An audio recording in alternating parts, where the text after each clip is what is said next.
Baik, Assalamualaikum warahmatullahi wabarakatuh. Perkenalkan, nama saya Andi Muhammad Syafal Rizky dengan NIM akhir 217 dari kelompok A1. Saya akan menyampaikan laporan praktikum pada blok 2.1 ini. Baik, untuk nomor 1, ini mekanisme, kita akan bahas mekanisme ereksi dan ejakulasi serta kelenjar-kelenjar yang mempengaruhi dari mekanisme tersebut. Oke, jadi pertama kita akan bahas dari mekanisme ereksi. Sini jadi tubuh itu akan mendapat stimulus dari bisa dari penglihatan dan suara maupun bau ataupun stimulus psikis atau sentuhan. Kemudian itu akan stimulus tersebut akan disampaikan atau diterima oleh serabut saraf aferen yang dari tepi dan akan membawa impuls tersebut menuju ke SSP, sistem saraf pusat yang dibawa oleh nervus dorsalis penis.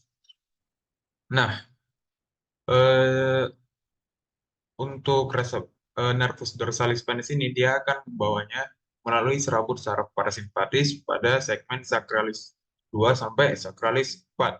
Kemudian setelah dari SSP, dia akan melalui serabut saraf eferen yang dibawa oleh nervus erigentes. Akhirnya setelah dibawa oleh serabut saraf eferen, eferen berarti dari SSP dari pusat ke tepi akan mempengaruhi afektor yang mana akan mengakibatkan relaksasi otot polos pada corpus cavernosum pada penis sehingga menyebabkan dilatasi arteri arteriol jadi kinae sehingga arteri helikinae-nya pun terdilatasi yang menyebabkan cavernae ruang ruang yang cavernae ini akan terisi oleh darah sehingga tunika albuginea-nya akan teregang karena terisi darah dan vena yang menembus tunikanya nanti terjepit sehingga itu akan menahan arterinya untuk kembali sehingga penis itu akan teregang dan panjang dan diameternya akan terus akan bertambah. Oke, selanjutnya itu untuk ereksi.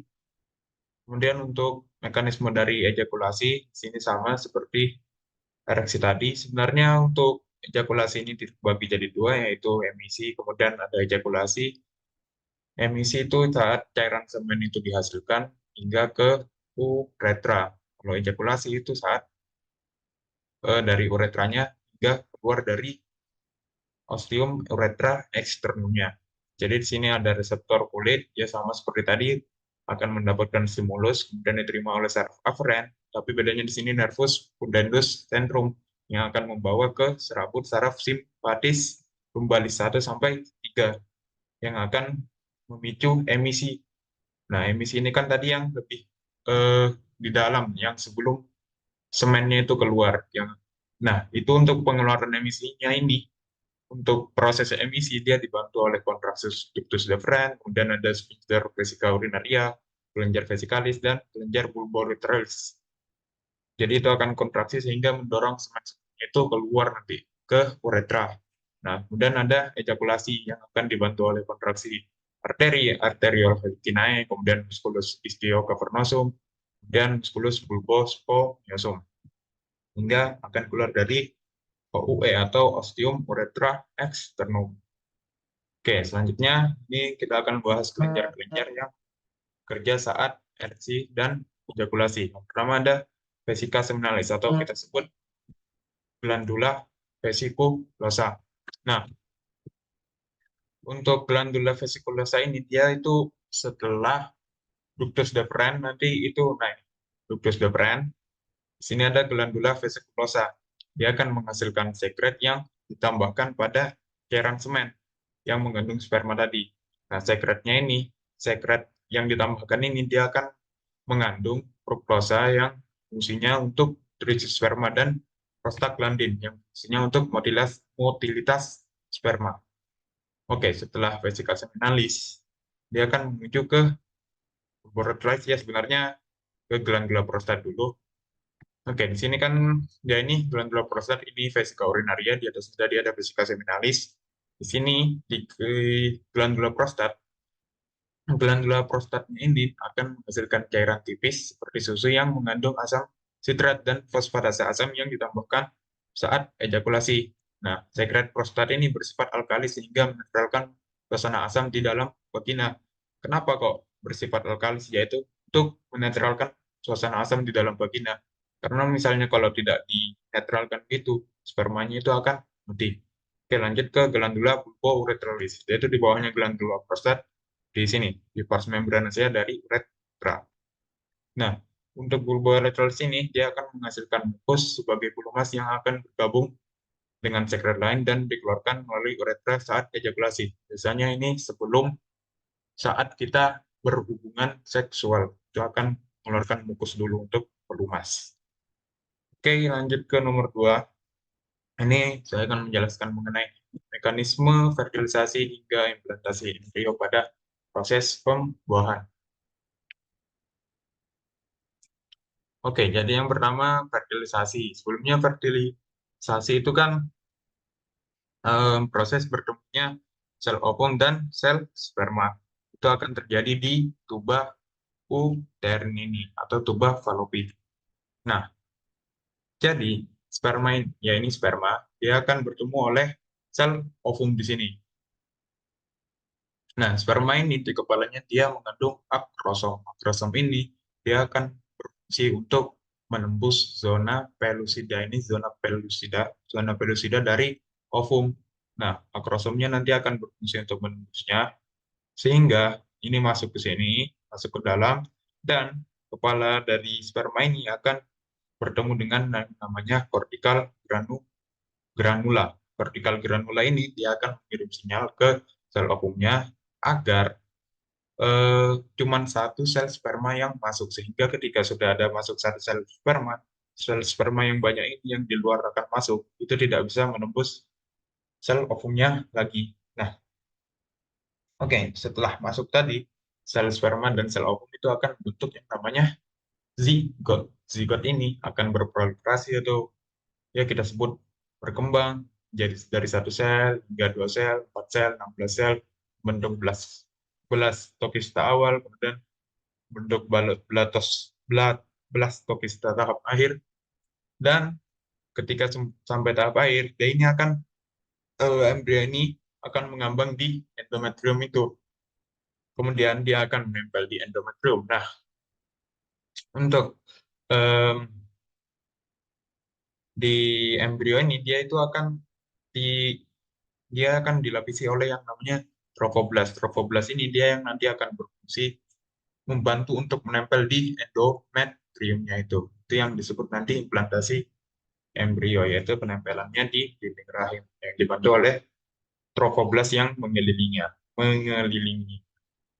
Oke, lanjut ke nomor 3, yaitu alur perjalanan urin pada traktus urinarius dan mekanisme proses berkembang. Jadi sebelumnya kan urin itu dia dihasilkan oleh apa akan melalui 4 tahap kan di ginjal itu. Yang pertama kan yaitu akan mengalami filtrasi di corpusculum Malpighi. Nah, di sini corpusculum Malpighi kan mengandung dua, ada kapsula pomen dan glomerulus. Di situ akan terjadi filtrasi yang akan menghasilkan urin primer. Urin primer kan ya kayak air, kemudian glukosa, asam amino, kemudian ion-ion organik lainnya itu akan difiltrasi di situ. Tapi ada zat-zat yang masih penting untuk tubuh itu masih lewat dari filtrasi tersebut. Nah, setelah lewat dari filtrasi glomerulus, dia itu akan mengalami yang namanya reabsorpsi yang terjadi di tubulus contortus proximal. Di tubulus contortus proximal ini, dia akan mengalami reabsorpsi kembali, zat-zat dengan substansi yang tinggi itu akan direabsorpsi yang masih penting bagi tubuh ke glukosa itu akan direabsorpsi kembali. Nah, kemudian setelah dari reabsorpsi itu sebelum dari sekresi ini atau kita sebut augmentasi, dia akan melalui loop of Henle atau lengkung Henle. Di lengkung Henle ini nanti ada air, kemudian air dari urin diserap, kemudian itu yang akan membuat urinnya tambah pekat. Nah, kemudian terjadi augmentasi di tubulus contortus distal atau pengendapan zat-zat yang sudah tidak dibutuhkan oleh tubuh. Itu yang disebut urin sesungguhnya. Nah, augmentasi ini zat sisanya itu ntar, ntar nanti sisanya ya kayak ion hidrogen, kemudian kalium, NH3, kreatinin. Di situ juga akan buat si urinnya ini jadi lebih pekat dan juga lebih kental. Nah, setelah dari itu kan udah lanjut ke ureter, kemudian disalurkan ke vesika urinaria. Kemudian dari vesika urinaria itu akan diteruskan kayak dari proses tadi yang hingga ke uretra pada dan dikeluarkan dari ostium uretra externum. Oke, lanjut ke mekanisme dari proses berkemih. Jadi, proses berkemih ini dia itu akan melalui dua tahap. Yang secara garis besar ada dua tahap. Yang pertama filling stage, kemudian ada voiding stage. Yang di filling stage ini, pokoknya ketika vesika urinarianya itu sudah terisi oleh urin, yang mana itu akan ditampung di dalam sini sekitar 350 sampai 400 mili urin sebelum dikeluarkan. Nah, ketika urinnya sudah pada batas maksimal, itu akan memicu, nah di sini ada stretch reseptor, di situ akan di dinding vesika urinarianya itu ada stretch reseptor yang akan mengirim impuls melewati nervus pelvis ini ke sini, cortex cerebral, melewati korda spinalis. Nah, kemudian korda spinalis ini akan mengirim impuls lagi melalui serabut eferen ini, serabut eferen. Nah, serabut eferennya ini akan menstimulasi musculus detrusor untuk berkontraksi, sehingga itu akan kan musculus detrusor ini dia itu akan berfungsi untuk mengosongkan dari vesika urinaria. Nah, selain musculus detrusor itu ada juga sphincter uretra externum yang akan terrelaksasi sehingga urinnya itu akhirnya keluar dari vesika urinarianya. Oke, mungkin cukup sekian. Ini sama seperti tadi, cuman ini lebih ke parasin saraf-sarafnya. Baik, mungkin sekian video kali ini. Kurang lebihnya mohon maaf. Wassalamualaikum warahmatullahi wabarakatuh.